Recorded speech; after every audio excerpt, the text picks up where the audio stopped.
नमस्कार मित्रों, आपका मेरे इस हिंदी विद्यार्थी चैनल में हार्दिक स्वागत है। तो आज हम लोग पढ़ने जा रहे हैं एमए प्रथम वर्ष द्वितीय सेमेस्टर में संकलित प्रथम प्रश्न पत्र और द्वितीय प्रश्न पत्र का कंबाइंड सेट। एक पीडीएफ है जो मिली है, प्राप्त हुई है।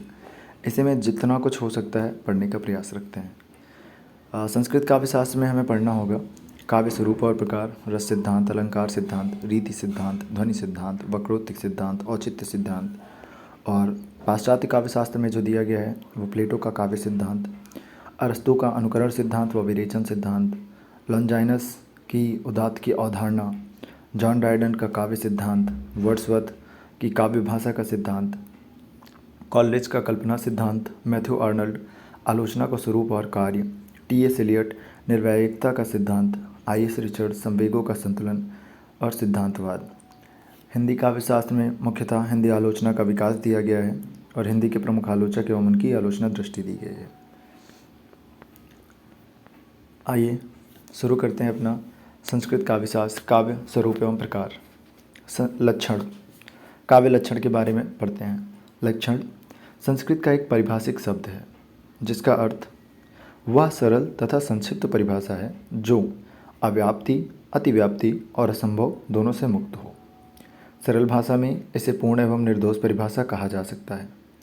लक्षण को सरल भाषा में निर्दोष एवं पूर्ण परिभाषा कहा जा सकता है। भौतिक जगत की दृश्यमान वस्तु की भी पूर्ण एवं निर्दोष परिभाषा देना कठिन है, फिर काव्य सदृश मानसिक धरातल वस्तु की निर्दोष परिभाषा करना तो नितांत दुष्कर कार्य है।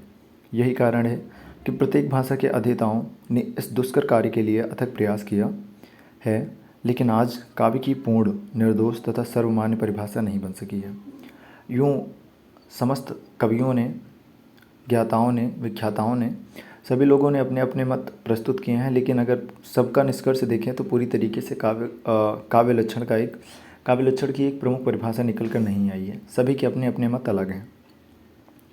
यहाँ संस्कृत, हिंदी और पाश्चात्य विचारकों के मतों का अवलोकन कर एक समन्वित परिभाषा देने का प्रयास किया गया है और इन्हीं सब संस्कृत के आचार्य, हिंदी के आचार्य, पाश्चात्य काव्यशास्त्र के आचार्य, इन समस्त कवियों के मतों को मिलाकर एक मत निकालने का प्रयास किया गया है। आइए उसे पढ़ते हैं।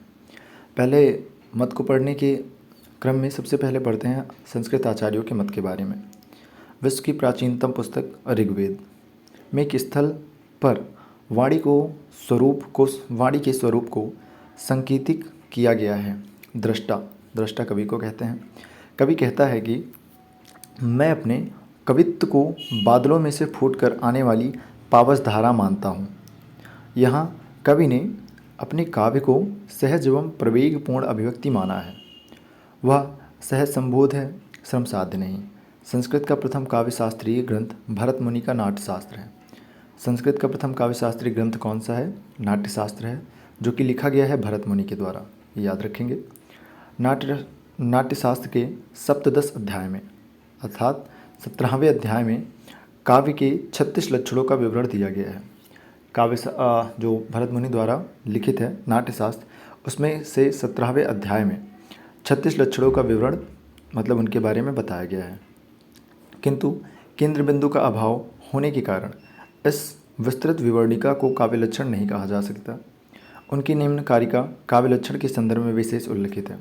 आगे उसमें एक पंक्ति लिखते हैं, माँ दुललित पदाढ़ गुण शब्दार्थहीनम जनपद सुख बोध्यम युक्तिमन्न त्यायोज्यम बहुकृत रसमार्ग संदेसंधानम युक्तम सा भवति शुभ काव्यम नाटक प्रक्षेकणाम। उक्त कारिका में, उक्त पंक्ति में भरत मुनि ने सत्काव्य के 7 लक्षण माने हैं। ये जो पंक्ति है इसी के माध्यम से भरत मुनि सत्काव्य के 7 लक्षण मानते हैं। सत्य काव्य के अर्थात सुगम काव्य जो होता है, अच्छा काव्य जो होता है, उसके 7 लक्षण भरत मुनि मानते हैं। पहला माधुललित पद योजना, दूसरा गूढ़ शब्दार्थहीनता, तीसरा सर्वसुगमता, चौथा युक्त युक्तता, पाँचवा नृत्य की योजना के योग्य, छठवां नानाविधि रस योजनाओं से परिपूर्ण, सातवां संधियुक्तता। इनमें से पाँचवा तथा सातवां लक्षण दृश्य काव्य की दृष्टि से रखा गया है तथा शेष में रीति गुण, रीति, गुण, अलंकार और रस का निर्देश किया गया है। स्पष्ट है कि यह काव्य लक्षण ना होकर काव्य प्रशस्ति मात्र है। संस्कृत काव्य शास्त्र के प्रसिद्ध आचार्य भामा ने काव्य का लक्षण दिया है। ठीक है, तो ये था आपका आचार्य भरत मुनि द्वारा जो लक्षण के बारे में अपनी पंक्ति रखते हैं ऊपर, वो रख चुके हैं। अब आगे संस्कृत के आचार्य भामा वो अपनी पंक्ति रखते हैं लक्षण के मत में। लक्षण के मत में भामा जी क्या कहते हैं? लक्षण के मत में भामा कहते हैं शब्दार्थों सहितो काव्यम। ये सबसे सुगम पंक्ति है जो आसानी से याद हो जाती है, मैं कहूँगा। तो शब्दार्थों सहितम काव्यम अर्थात शब्द और अर्थ के सहभाव को काव्य कहते हैं। ठीक है, ऊपर बात करें भरत मुनि, तो भरत मुनि जी ने सत्काव्य के लिए 7 लक्षण प्रमुख बताए हैं। और आगे जब भामा अपनी परिभाषा देते हैं लक्षण के मत में तो कहते हैं शब्दार्थों सहितम काव्यम अर्थात शब्द और अर्थ के सहभाव को ही काव्य कहते हैं। भामा का यह लक्षण अतिव्याप्ति दोष से दूषित है, क्योंकि शब्दार्थ का सहभाव तो शास्त्र में भी पाया जाता है। वस्तुतः जहाँ भामा पूर्ववर्ती अलंकारवादियों के 2 वर्गों अलंकार शब्दालंकारवादी और अर्थालंकारवादी का उल्लेख कर रहे हैं, अलंकार प्रकरण का समापन करते हुए वे लिखते हैं, इनमें अर्थमर्मज्ञों की अलंकृत वाणी विभूषित नारी के समान सुशोभित होती है। इससे स्पष्ट है कि भामा काव्य को निसर्गतः अलंकार युक्त मानते हैं। अलंकृत शब्दार्थ ही काव्य है, ऐसा भामा का मत है। तो इस पर सामान्यतः देखें, यदि प्रश्न आता है कि भामा के अनुसार लक्षण का मत क्या है, तो आप जान सकते हैं कि शब्दार्थों सहितम काव्यम अर्थात जिसमें शब्द और अर्थ पूर्ण रूप से समाहित होता है वही काव्य होता है। यह भामा का मत था। आगे बात करते हैं आचार्य दंडी की। दंडी जी अपने काव्य ग्रंथ में लिखते हैं शरीरम तावदिष्टार्थ व्यवच्छिन्ना पदावली अर्थात अभीष्ट अर्थ को व्यक्त करने वाली पदावली ही काव्य शरीर है। दंडी की परिभाषा भामा से किंचित भिन्न है। वे शब्दार्थ को नहीं बल्कि इष्टार्थ के व्यंजक पदों को ही काव्य मानते हैं। वे शब्द को ही काव्य मानने वाली जगन्नाथ की परंपरा के प्रवर्तक हैं। दंड की विशेषता यह भी है कि उन्होंने पदावली को काव्य शरीर कहकर काव्यात्मा की खोज का मार्ग उद्घाटित किया। वामन आगे लक्षण के मत में आचार्य वामन अपना मत रखते हैं और कहते हैं वामन गुण और अलंकारों को संपन्न शब्दार्थ काव्य मानते हैं। वामन का जो मत है, वामन जी गुण और अलंकार से संपन्न जो शब्दार्थ होता है उसे ही सत्काव्य कहते हैं। और उनकी परिभाषा के अनुसार क्या लिखते हैं वे, काव्य शब्दायम गुणालंकारो रसम संस्कृति हो शब्दार्थः वर्तते। उनका मत है कि गुण काव्य शोभा के उत्पादक धर्म और अलंकार उस शोभा को व द्विगत करने वाले तत्व। जब शब्दार्थ गुण अलंकारों से संपन्न हो तथा दोषों से रहित तो उसे काव्य कहा जाता है। आगे वक्रोक्ति सिद्धांत के प्रतिष्ठापक राजा नकुंतक, वक्रोक्ति सिद्धांत के जनक या प्रतिष्ठापक जो माने जाते हैं वो राजा नकुंतक माने जाते हैं। तो वो अपने मत के अनुसार क्या परिभाषा देते हैं लक्षण के बारे में। तो आचार्य कुंतक जो कि वक्रोक्ति सिद्धांत प्रवर्तक हैं वो लिखते हैं कि शब्दार्थ सहितो वक्र कवि व्यापार शालिनी बंधे व्यवस्थितो काव्यम तद्दाहनादिकारिणी अर्थात काव्य मर्मज्ञों का आनंद देने वाले रम्य कवि व्यापार से युक्त रचना में व्यवस्थित शब्द और अर्थ मिलकर काव्य कहलाते हैं। कुंतक के इस लक्षण से निम्नलिखित तथ्य निकलते हैं, आइए उन पर चर्चा करते हैं। अर्थात शब्द और अर्थ दोनों मिलकर ही काव्य होते हैं, ऐसा कुंतक कहते हैं। ठीक है, शब्द और अर्थ दोनों मिलकर ही काव्य होते हैं। उनका मत है कि जिस प्रकार प्रत्येक तिल में तेल रहता है उसी प्रकार शब्द और अर्थ दोनों में ही आहनादिकारिता रहती है। कुंतक की दृष्टि में वक्रता विचित्र गुणों और अलंकारों की संपदा का परस्पर स्पर्धा पर आ जाना ही शब्दार्थ का उचित स्वभाव है। वक्रोक्ति से संपन्न या अलंकृत शब्दार्थ ही काव्य का मूल है। अलंकृत शब्दार्थ को काव्य मर्मज्ञों के आह्लादन में सक्षम होना चाहिए। मम्मट का ग्रंथ काव्य प्रकाश। आगे सभी आचार्यों के मत के क्रम में आगे बढ़ते हैं तो हमें मत प्राप्त होता है आचार्य मम्मट का। मम्मट अपने काव्य ग्रंथ काव्य प्रकाश, ये इनका ग्रंथ है, काव्य प्रकाश में लिखते हैं कि उत्तम संस्कृत काल की एक प्रौढ़ रचना है काव्य प्रकाश, जिसमें वो लिखते हैं अपने काव्य लक्षण में। क्या लिखते हैं? तद दोषो शब्दार्थो सगुणा वनलंकृति पुनः व्यापी पुनः क्यापी क्वपि पुनः क्वपि। मम्मट की दृष्टि में शब्द और अर्थ दोनों की समष्टि ही काव्य है। इस शब्दार्थ में 3 विशेषताएं होनी चाहिए। प्रथम, यह दोषों से मुक्त होने चाहिए, अर्थात तद दोषो मतलब इसमें दोष नहीं होना चाहिए। यदि सदोष है तो ही काव्यत्व की हानि होगी। ठीक है। द्वितीय क्या कहते हैं? इसमें माधुर्य प्रसाद आदि गुणों का संपन्न होना चाहिए। ठीक है। सगुणामलंकृति संपन्न होना चाहिए। मम्मट की दृष्टि में गुण रस के धर्म है, अतः गुण संपन्नता से तात्पर्य सरसता से ही है। और तृतीय साधारण काव्य अलंकृत ही होता है, किंतु जहाँ रसादि की प्रतीति हो रही हो वहाँ अलंकार रहित भी हो सकता है। मम्मट अलंकारों की स्थिति वैकल्पिक मानते हैं। यह काव्य लक्षण इतना लोकप्रिय हुआ कि हेमचंद, वाग्भट, विद्याधर, विद्यानाथ, जयदेव आदि अनेक आचार्यों ने उनकी काव्य विषयक धारणा का अनुकरण करते हुए अपने लक्षण प्रस्तुत किए हैं। जहाँ मम्मट के काव्य लक्षण को इतनी मान्यता मिली, वहाँ उनका प्रबल खंडन भी हुआ। विश्वनाथ ने आदोषों तथा सगुणों की, जगन्नाथ ने शब्दार्थों तथा जयदेव ने अलंकृति पुनः क्वपि की कटु आलोचना की। इन आलोचनाओं पर दृष्टिपात कर लेना अप्रासंगिक न होगा। आगे आलोचना करते हुए विश्वनाथ क्या कहते हैं? विश्वनाथ कहते हैं जहाँ मम्मट की काव्य लक्षण आगे विश्वनाथ क्या कहते हैं? विश्वनाथ ने आदोषों की आलोचना करते हुए लिखा है कि यदि दोष रहित शब्दार्थ को ही काव्य माना जाए तो नितांत दोष रहित काव्य संसार में मिलना दुर्लभ हो जाएगा। जो मिलेगा उसकी मात्रा अत्यल्प होगी।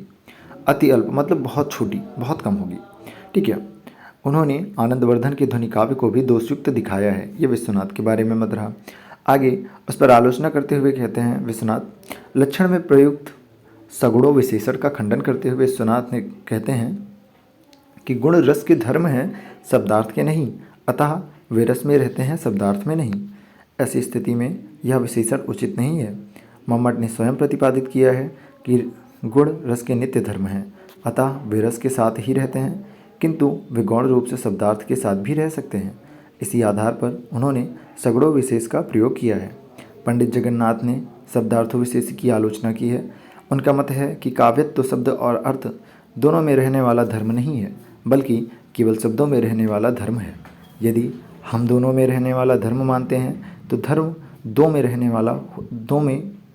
रहने वाला होने से यह श्लोक है, काव्य नहीं।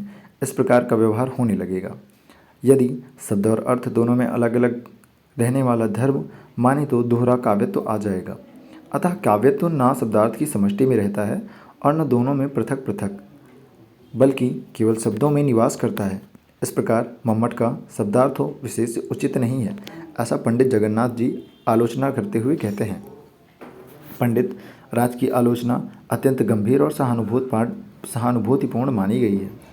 जयदेव ने अलंकृति पुनः क्वापी की आलोचना करते हुए लिखा है कि काव्य निरसंगता अलंकारयुक्त मानने का प्रश्न ही नहीं उठता।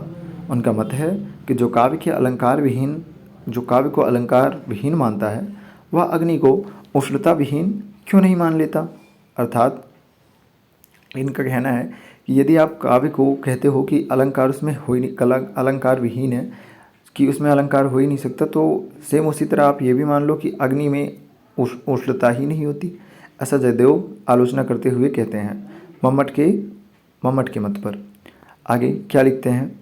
अंगीकरोति या काव्यम शब्दार्थ हानलिंगति असोना मन्यते कस्मादनुष्णम मलनम कृति। जयदेव अलंकारवादी आचार्य हैं। उनका अलंकारों के प्रति अतिशय मोह है, तथापि परवर्ती परंपरा अलंकार को अनिवार्य तत्व नहीं मानती, इसलिए मम्मट का उक्त मत अनुचित नहीं है। परम मम्मट की आलोचना भले ही की गई हो, किंतु उनका लक्षण अन्य लक्षणों की अपेक्षा अधिक परिमार्जित है। उन्होंने निर्दोषता तथा गुणवत्ता को महत्व देकर नया दृष्टिकोण प्रस्तुत किया है। वे शब्दार्थ के सहभाव से काफ़ी आगे बढ़े हैं। इस पर भी उनका लक्षण अत्यंत संक्षिप्त रहा है। परवर्ती आचार्यों द्वारा उनका अनुकरण ही उनकी सफलता एवं लोकप्रियता का द्योतक है। विश्वनाथ रसवादी परंपरा के आचार्य हैं। विश्वनाथ रसवादी परंपरा के आचार्य हैं। उन्होंने आनंदवर्धन, मम्मट आदि के लक्षणों का सतर्क खंडन कर एक पूर्ण एवं निर्दोष लक्षण के निर्माण का दायित्व अपने ऊपर ले लिया है। किसी भी पूर्ववर्ती आचार्य ने लक्षण में रस को आधार नहीं बनाया। विश्वनाथ ने रस को काव्य का प्रमुख तत्व स्वीकारते हुए निम्न लक्षण प्रस्तुत किया है। आगे विश्वनाथ क्या लिखते हैं? वाक्यम रसात्मक काव्यम, अर्थात रसयुक्त वाक्य ही काव्य है। विश्वनाथ ने एक ओर तो रसात्मक वाक्य को काव्य मानकर रसवादी परंपरा को गति प्रदान की, दूसरी ओर शब्द या शब्दार्थ से ऊपर उठकर उन्होंने वाक्य को काव्य का नाम दिया। संस्कृत काव्य शास्त्र के अंतिम प्रतिष्ठित आचार्य पंडितराज जगन्नाथ ने काव्य को शब्दानिष्ठ तथा रमणीय अर्थ का वाहक माना है। उनका काव्य लक्षण इस प्रकार का है। पंडितराज जगन्नाथ लक्षण के मत में लिखते हैं, रमणीयार्थ प्रतिपादक शब्द काव्यम, अर्थात रमणीय अर्थ के प्रतिपादक शब्द को ही काव्य कहते हैं। पंडितराज का रमणीयता शब्द उसी अर्थ का वाचक है जिसके लिए दंडी ने इष्ट, वामन ने सौंदर्य, आनंदवर्धन और कुंतक ने लोकोत्तर, आह्लाद आदि शब्दों का प्रयोग किया। काव्यशास्त्र में चारुता, विच्छित्ति, चमत्कार, आह्लाद, सौंदर्य पर्याय ही है। अंतर यही है कि सौंदर्य में काव्य के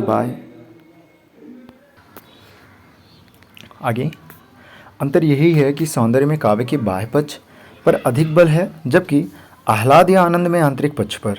ठीक है। रमणीयता में दोनों पक्षों का उचित सामंजस्य जान पड़ता है। पंडितराज ने स्वयं रमणीयता का अर्थ लोकोत्तर आह्लाद के उत्पादक ज्ञान का विषय होना माना है। तात्पर्य यह है कि जिसके पुनः पुनः अनुसंधान से लोकोत्तर आनंद की प्राप्ति हो वह रमणीय कहलाएगा। लोकोत्तर आनंद काव्यशास्त्रीय परंपरा का प्रसिद्ध शब्द है।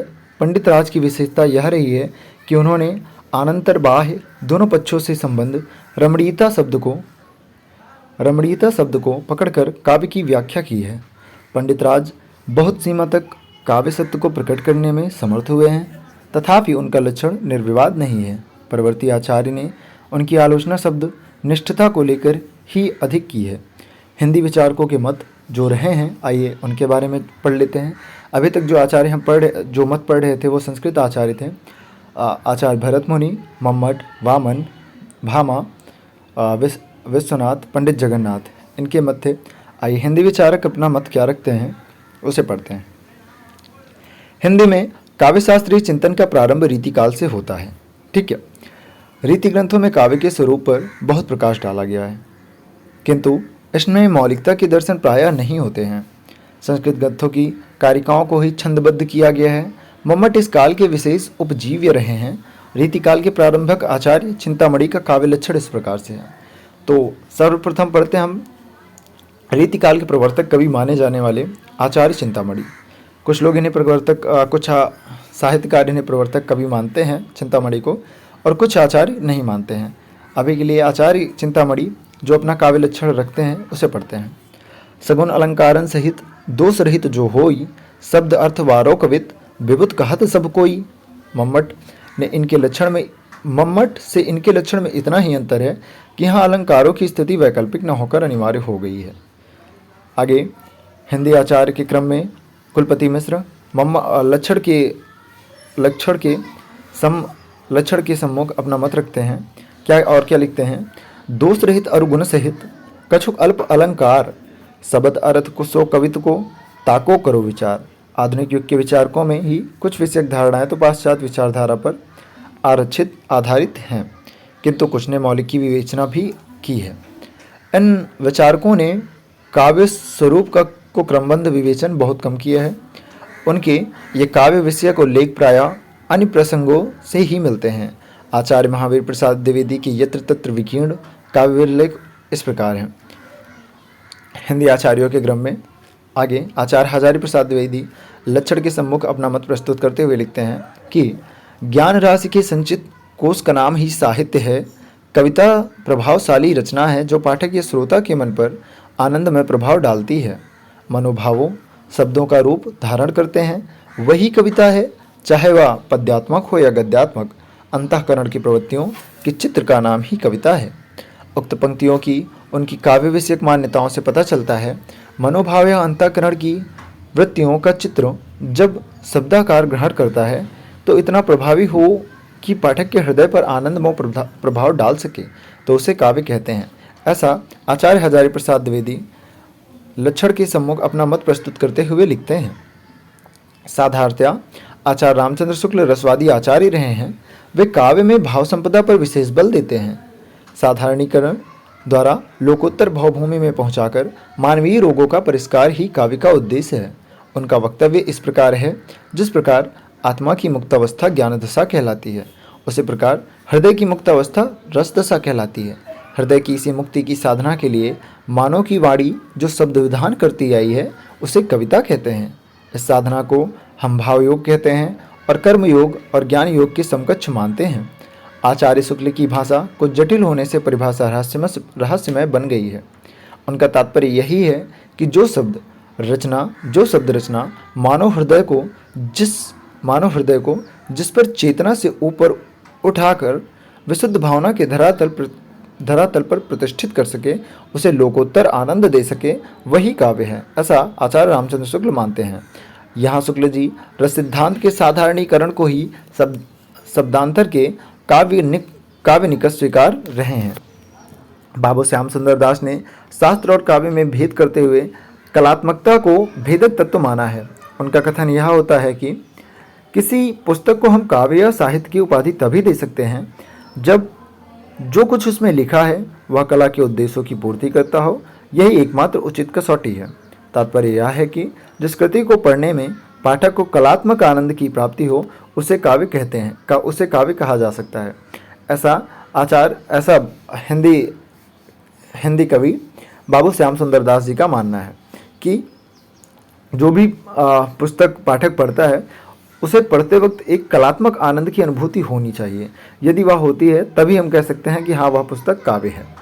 आगे कवि जयशंकर प्रसाद ने काव्य की आत्मा को संकल्पात्मक अनुभूति माना है और उनका विचार इस प्रकार है कि कवि आत्मा की संकल्पात्मक अनुभूति है जिसका संबंध विश्लेषण विकल्प या विज्ञान नहीं है।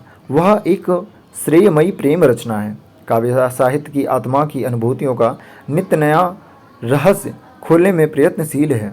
इस परिभाषा में पाठक की अपेक्षा कवि को प्रमुख स्थान दिया गया है। इसमें सत्यम, शिवम तथा सुंदरम का भी अच्छा समावेश दृष्टिगत होता है और क्रोचे की सहजानुभूति से भी इसका पर्याप्त साम्य है। उपन्यास सम्राट मुंशी प्रेमचंद्र ने काव्य को मानव हित में सहायक स्वीकार किया है। उनकी उपादेयता मार्गदर्शन में सक्षम होने में है और उनका अभिमत लक्षण को लेकर इस प्रकार रहता है कि साहित्य की बहुत सी परिभाषाएं की गई हैं, पर मेरे विचार से उनकी सर्वोत्तम परिभाषा जीवन की आलोचना है, चाहे वह निबंध के रूप में हो, चाहे कहानी के काव्य के। उसे हमारे जीवन की आलोचना और व्याख्या करनी चाहिए। मुंशी जी की परिभाषा पाश्चात्य उपयोगितावाद से प्रभावित जान पड़ती है। वे कला को कला के निमित्त न स्वीकार कर मानव जीवन के निमित्त स्वीकार करते हैं। महादेवी जी काव्य के प्रेषणीयता तथा भावोद्भावन क्षमता को प्रमुख में महादेवी जी से काव्य में प्रेषणीयता तथा भावोद्भावन क्षमता को प्रमुखता दी है। काव्य के स्वरूप पर प्रकाश डालते हुए महादेवी वर्मा जी लिखते हैं, कविता कवि विशेष की भावनाओं का चित्रण है और वह चित्रण इतना ठीक है कि उससे वैसी ही भावनाएं किसी दूसरे के हृदय में अभिभूत होती हैं। महादेवी जी का उक्त वक्तव्य रसात्मक काव्य या गीति काव्य पर विशेषता लागू होता है, अन्य विधाओं पर नहीं।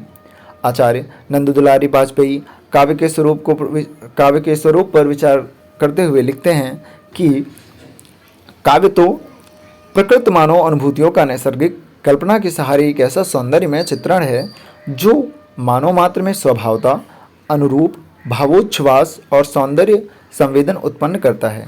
इसी सौंदर्य संवेदन को परिभाषक शब्दावली में रस कहते हैं। यद्यपि यह स्वीकार करना होगा कि रस का हमारे यहाँ दुरुपयोग भी कम नहीं किया गया। स्पष्ट है वाजपेयी जी का काव्य में अनुभूति और कल्पना का ऐसा मणिकांचक योग स्वीकार करते हैं जो पाठक के हृदय में अनुरूप भावोद्बोध कर सके।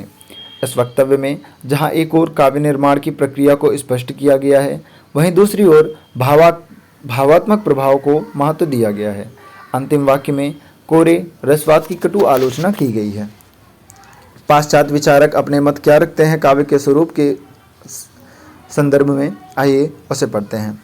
काव्य या साहित्य के स्वरूप के विषय में पाश्चात्य विद्वानों ने भी अनेक प्रकार के विचार प्रकट किए हैं। प्लेटो ने काव्य को अनावश्यक तथा अनुपदेय मानते हुए भी उसके प्रभाव को स्वीकार किया है। अरस्तु ने काव्य को एक कला माना है। अनुकरण कला का मौलिक तत्व है। काव्य भी कला का एक ही रूप है। काव्य में अनुकरण शब्दों के माध्यम से होता है और मानव मन पर अमिट प्रभाव डालता है। It is an enunciation by means of words. College ने काव्य के उद्देश्य को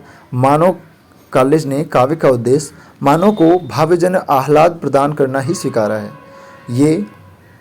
वे काव्य में भावनाओं को सुंदर रूप से सजाने के पक्ष में हैं तथा अनुभूति और अभिव्यक्ति दोनों पर समान बल देते हैं। उन्होंने काव्य की अनुभूति परक तथा अभिव्यक्ति परक दोनों ही प्रकार की परिभाषाएं की हैं। आगे वो लिखते हैं, poetry is the excitement of emotions for purpose of immediate pleaser through the medium of beauty. और दूसरी लाइन में क्या लिखते हैं कवि Wordsworth, poetry is the best words in the best order. प्रसिद्ध कवि वर्ड्सवर्थ का विचार है कि कविता प्रबल अनुभूतियों का सहज उद्रेक है, जिसका स्रोत शांति के समय में स्मृत मनोवेगों से फूटता है।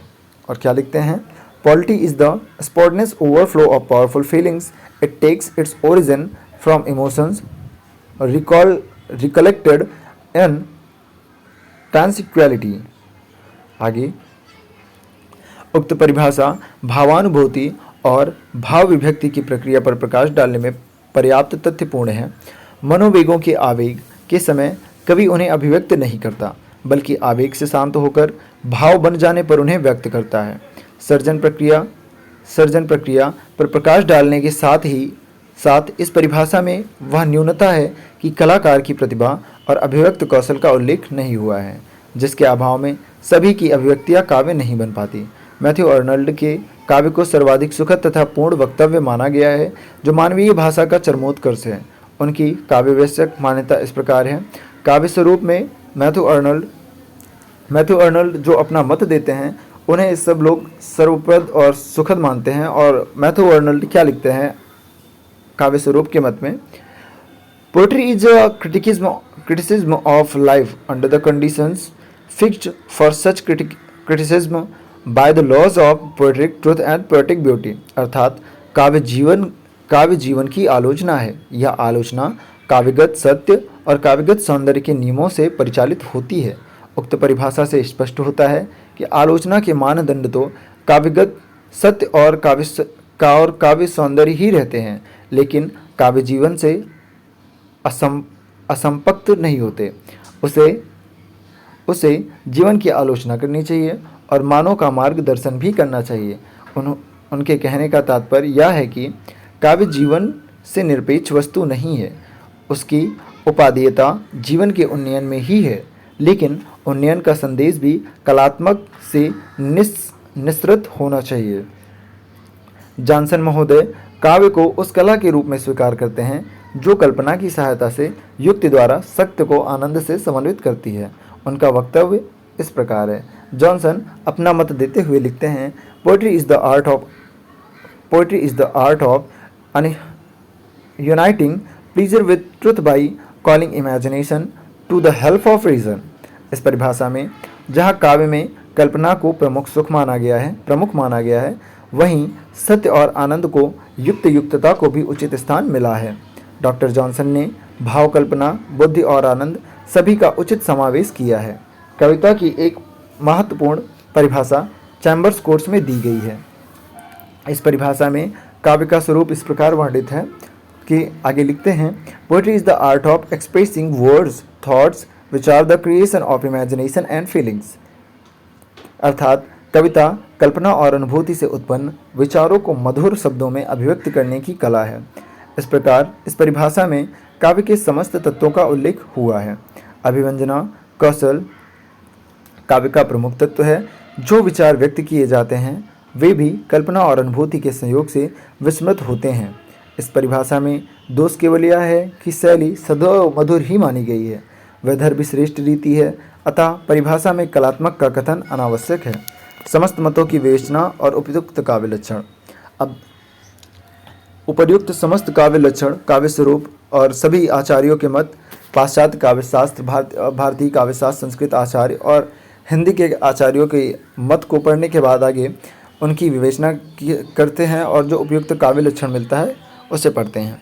उपर्युक्त ऊपर संस्कृत, हिंदी और पाश्चात्य विचारकों के काव्य लक्षणों पर विचार किया गया है। अब इस विवेचन के उपरांत किसी सामान्य निष्कर्ष पर पहुंचना चाहिए।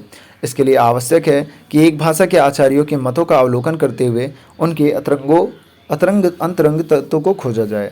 यदि संस्कृत आचार्यों के मतों का तनिक गंभीरता से अध्ययन किया जाए तो निम्नलिखित तथ्य उपलब्ध होते हैं कि अलंकारिता, सगुणता, निर्दोषता, रम्यता, वक्रता, इन्हें दो भागों में विभाजित किया जा सकता है, रसवादी तत्व और सौंदर्यवादी तत्व। सौंदर्यवादी तत्वों सालंकारता, निर्दोषता, वक्रता आदि के काव्य के बाह्य पक्ष पर बल दिया गया है। रसवादी तत्वों रसवता, सगुणता आदि में आंतरिक पक्ष पर बल दिया गया है। रसवादी और सौंदर्यवादी किसी भी वर्ग के आचार्यों ने दूसरे वर्ग के प्रमुख तत्वों का तिरस्कार नहीं किया है, अंतर केवल प्राधान्य का है। जैसे सौंदर्यवादी आचार्य कुंतक ने वक्रता पर विशेष बल दिया है, लेकिन रस तत्व का भी महत्व प्रदर्शित किया है, उनका आलाप नहीं किया। यह स्वाभाविक भी है क्योंकि मानव में अंतःकरण, मन, बुद्धि, चित्त और अहंकार और बाह्यकरण 5 ज्ञानेंद्रियां, कान, त्वचा, नेत्र, जीवा और नासिका 5 कर्मेंद्रियां, वाणी, पाणी, पाद, वायु और उपस्थ के समान काव्य में भी अंतरंग और बहिरंग दोनों ही तत्व आवश्यक हैं। अतः काव्य की परिभाषा ऐसी ही हो सकती है जिसमें दोनों पदों का उचित समन्वय हो। संस्कृत के आचार्य पंडित राज जगन्नाथ ने इसी तरह की परिभाषा देने का प्रयास किया था। रमणीयार्थ प्रतिपादकः शब्दः काव्यम, इसका विरोध केवल इसलिए हुआ कि इसमें शब्द को काव्य माना गया है।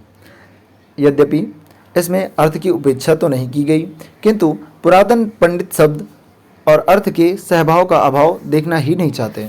काव्य का लक्षण लोकोत्तर आनंद है, इसमें सभी एकमत हैं। यदि हिंदी के विचारकों के काव्य लक्षणों पर ध्यान दिया जाए तो दो बातें स्पष्ट दृष्टिगत से निकल कर आती हैं।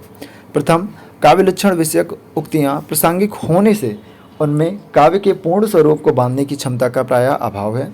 और द्वितीय की बात करें तो अधिकांश में संस्कृत या पाश्चात्य विचारकों के मतों की अनुगूंज है। तथापि कुछ विचारकों ने मौलिक मतों की स्थापना की है।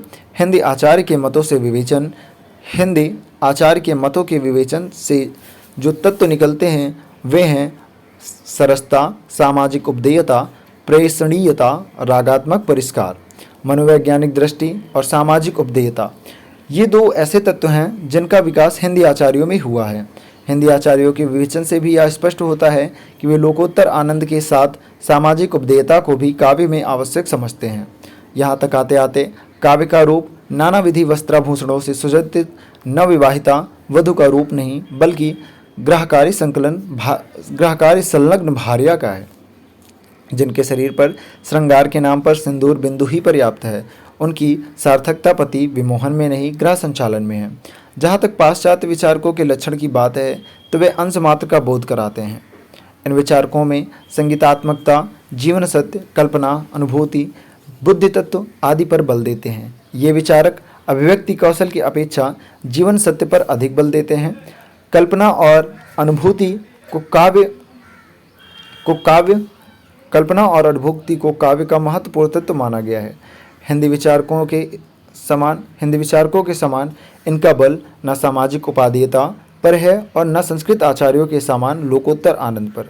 सभी विचारकों के मतों का परीक्षण करने से कुछ तत्व उपलब्ध होते हैं। इन्हें सूत्रबद्ध करना अधिक उपयुक्त होगा। आगे सौंदर्य तत्व। अलंकार, वक्रता, रीति आदि काव्य का अपरिहार्य अंग नहीं है। इनका प्रयोग उपयोगी है, किंतु प्रयोगाधिक अनुपादेय भी। भाव काव्य का मूल आधार है, इसकी अवहेलना नहीं की जा सकती। इसी से काव्य में रमणीयता उत्पन्न होती है। अभिव्यक्ति कौशल, संगीतात्मकता, नाद सौंदर्य काव्य को आकर्षक बनाते हैं, किंतु ये उसके प्राणाधायक तत्व नहीं है। कल्पना कवि का मौलिक अधिकार है, जिसके अभाव में काव्य की सृष्टि ही संभव नहीं। काव्य का लक्ष्य है लोकोत्तर आनंद। सामाजिक उपादेयता काव्य का मूल्य प्रयोजन नहीं है। यदि काव्य आनंद के साथ समाज के मार्गदर्शन में सक्षम है तो समाज के लिए उसका मूल्य बढ़ जाता है।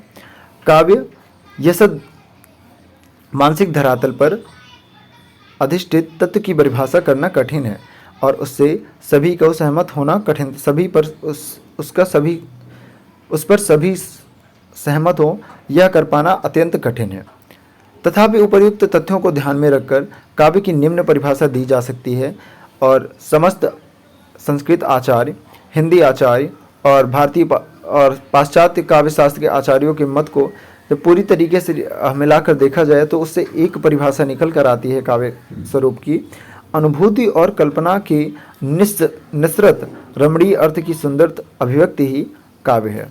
यहाँ पे काव्य लक्षण, काव्य का स्वरूप हमारा समाप्त होता है। अगले में पढ़ेंगे हम लोग काव्य हेतु। तब तक के लिए धन्यवाद।